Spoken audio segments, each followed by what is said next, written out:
Днеска обикалям чешмите край Добрия, Чешма и Кичево. 10 на брой са някъде.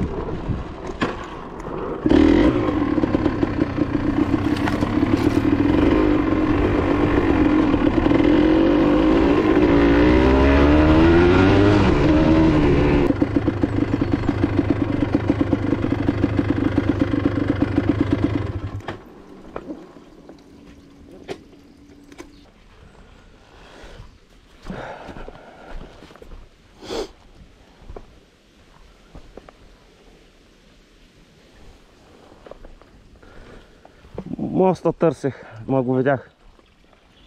Търсих моста, ма го видях. Е там. Да. Аз 3 пъти идвах, не можах да го видя. Идвам едно и там, виждам чешмичката и се връщам. Викам, няма да и тогава няма да съм майка. А то каква му е историята? Ами, доколкото читай с телефоните, Фердинанд го е правил той нещо, за да може да прекара някаква тръба за водата към Евксиноград. Не е от римско време.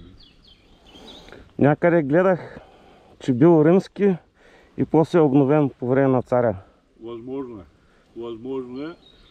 Чак толкова в тая история не съм се задълбал. Значи само от това. Ама то имаше и в телефона такива работи, май бяха писали.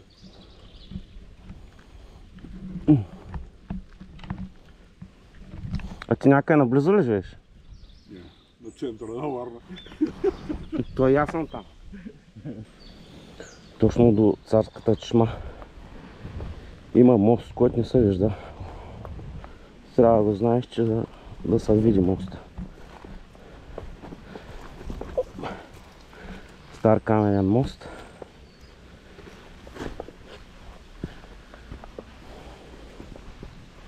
Значи, в принцип той е там, май се вижда, че обновявам. Поред това, което четах, може би е римски и при 130 години е обновен по време на царя.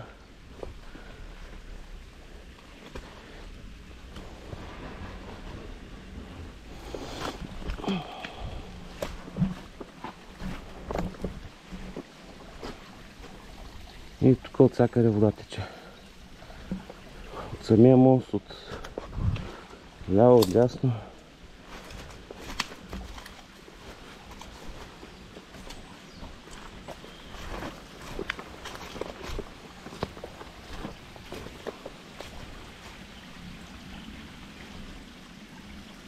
От среща тече пак вода.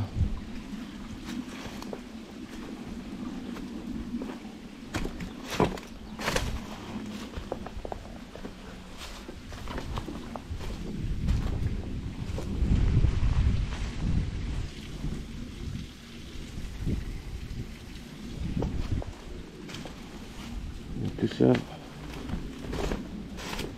нов камък от външна обвивката. В идеално състояние.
Моста го търси преди 2 години, беше ми излязла една статия и повече никаква информация нямаше. Пак реално тук местните си го знаят. Тук на 50 метра има къщи. Тогава го търсих. И изведнъж в момента има всякаква информация. В смисъл клипове, много статии. Като аз го търсих, източната част на североизточната част на Добрия чешма. Това е между Виница и Добрия чешма. Мост е уникален.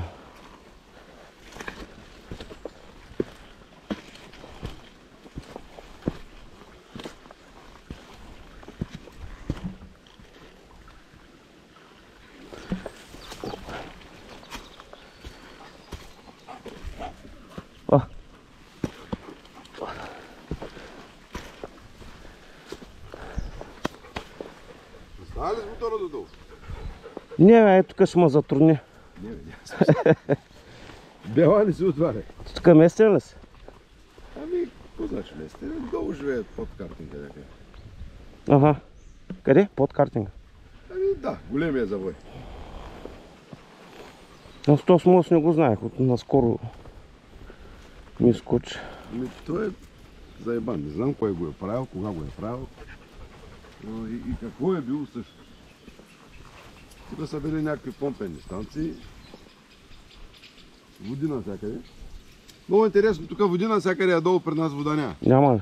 Не, ние сме на сондажи. И то 150-160 метра. Ама за този мост, той не знам как да се интересува. Абе, той има разни статии, там клипове прави някои.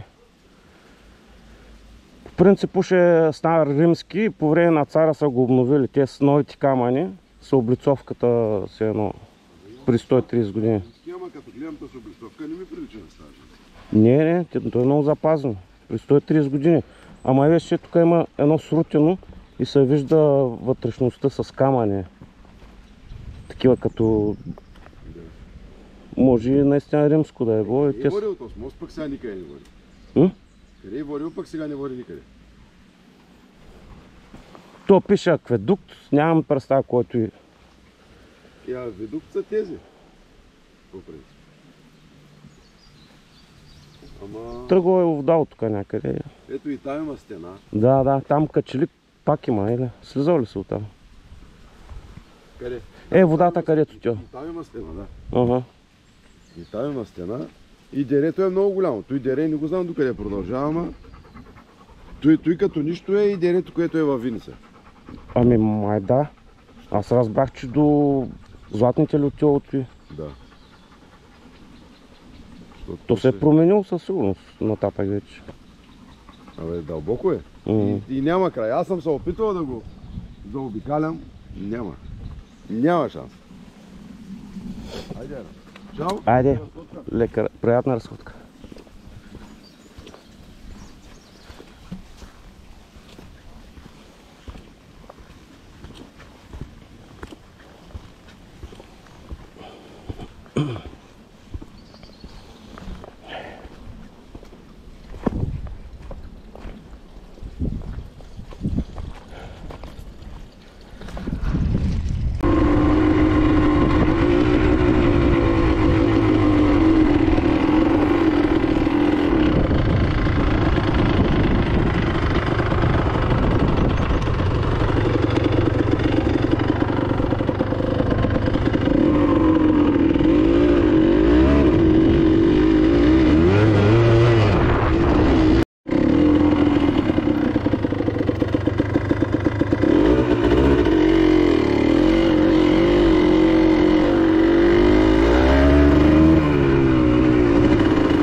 За охол някой се остава.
Така едно време някой е правил нещо.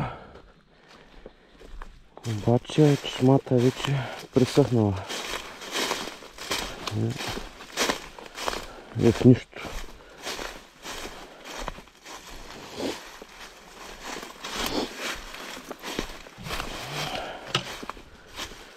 Тъй чешмачката.